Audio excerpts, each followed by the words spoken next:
बहुत सारी डिबेट्स अम्बेडकर जी के साथ जुड़ी हुई हैं। तो कुछ बेसिक बातें जो पता होनी चाहिए वो ये है कि अम्बेडकर जी का जो जन्म हुआ था वो एक दलित परिवार में हुआ था। और मैंने आपसे कई बार कहा कि हम जिस बैकग्राउंड में होते हैं तब हमें वो चीजें ठीक से समझ में आती हैं, जब तक हम किसी बैकग्राउंड में ना हो तब तक समझना मुश्किल है। आपने सुना होगा एक जाति है महाराष्ट्र में महार नाम की, उस जाति से उनका संबंध था। तो अम्बेडकर के जीवन की एक बात यह है कि 14 संतानें इनके माता पिता की थी, ये उनमें से अंतिम बच्चे थे और पूरे खानदान में अकेला पढ़ने वाला बच्चा जिसे स्कूल जाने का मौका मिला, ऐसा परिवार था। इनके जो पेरेंट्स थे, 4 पेरेंट्स थे, वो ब्रिटिश ईस्ट इंडिया कंपनी में सैनिक हुआ करते थे। 4 पेरेंट्स मतलब पूर्वज। और जो इनके फादर थे, पिता थे, वो ब्रिटिश इंडियन आर्मी में एक सूबेदार रैंक के व्यक्ति थे। और क्योंकि वो सूबेदार रैंक के व्यक्ति थे इसलिए इनको थोड़े से बेनिफिट्स मिल गए जो इनकी जाति या इनके समाज के व्यक्तियों को सामान्यतः नहीं मिलते थे। तो इसका फायदा ये हुआ कि अम्बेडकर जी को पढ़ाई का मौका मिल गया और वो एक स्कूल में पढ़ने लगे। और जिस समय वो स्कूल में पढ़ रहे थे उस समय पूरे स्कूल में अकेला दलित बच्चा यही था, भीमराव जिसका नाम था। अम्बेडकर नाम तो बाद में पढ़ा, उनके गांव के नाम से पड़ गया। तो उन्होंने लिखा है, एक आत्मकथा लिखी जिसको हिंदी में कहते हैं मैं कैसे बना, मी कसा भालू, मराठी में आत्मकथा है जिसमें ये सब लिखा है। तो स्कूल में एंट्री तो मिल गई और स्कूल में बाकी बच्चों के बराबर अधिकार इनको नहीं थे। जैसे बाकी बच्चों के साथ बैठने का अधिकार नहीं था, उनसे अलग बैठना होता था। पूरे स्कूल के सारे बच्चों के लिए पानी पीने की व्यवस्था थी, इनके लिए नियम था कि अपने हाथ से पानी नहीं पी सकते हैं।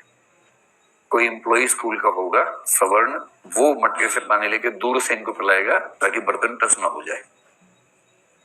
और इन्होंने लिखा है कि कई बार ऐसा होता था स्कूल में कि जिस दिन वह सहायक छुट्टी पर है जिससे ये पानी पी सकते हैं, और दिन दिन भर बिना पानी के उनको कैसे रहना पड़ता था, ऐसे जिक्र उन्होंने खूब किए। बाद में संयोग इनका बड़ा अच्छा था। संयोग ये था कि इनको एक वजीफा मिला बड़ौदा नरेश की वजह से। आपने कोल्हापुर का भी जिक्र सुना होगा, साहू जी महाराज का जिक्र सुना होगा। इन दोनों व्यक्तियों का नाम बहुत ज्यादा आता है जिन्होंने जो दलित मूवमेंट भारत में विकसित हुआ उसमें मदद की।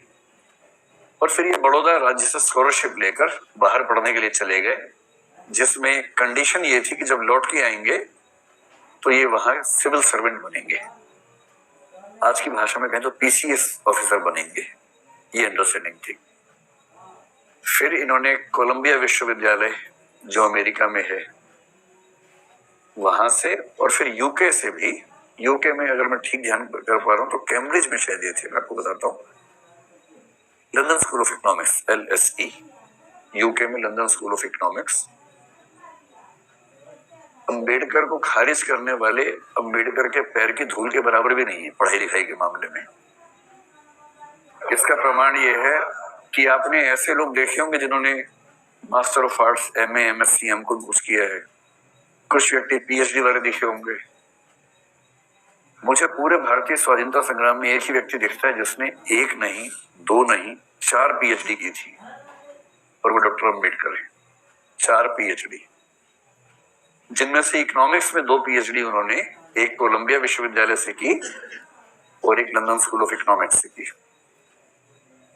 उसके बाद कानून पढ़ने का शौक सवार हुआ तो कोलंबिया विश्वविद्यालय से उसमें भी PhD, LLD जिसको बोलते हैं, वो हासिल की।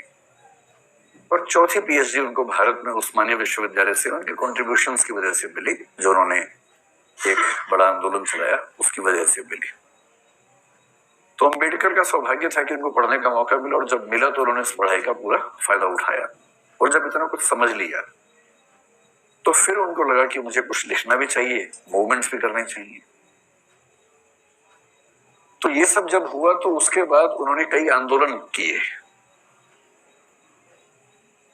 उनके स्कूल के अनुभव तो आप जानते ही हैं कि पानी भी पीना है तो कोई होना चाहिए वरना पानी मिलेगा नहीं पीने को। उनके जीवन के 2 अनुभव और रोचक हैं, जानने चाहिए आपको। जब वो बड़ौदा में सिविल सर्वेंट थे, मतलब PCS ऑफिसर थे, तो वहां रहना भी था उनको। तो रहने के लिए घर ढूंढ रहे थे। उन दिनों नागपुर में भी उन्होंने ये सब प्रयोग करके देखे थे। घर ढूंढते थे तो जैसे ही पता लगता था कि ये व्यक्ति दलित जाति का है, उसके बाद घर नहीं मिलता था। मतलब कहने की बात है कि स्वाधीन भारत है, आधुनिक भारत है, बड़े शहरों में ऐसा नहीं होता है।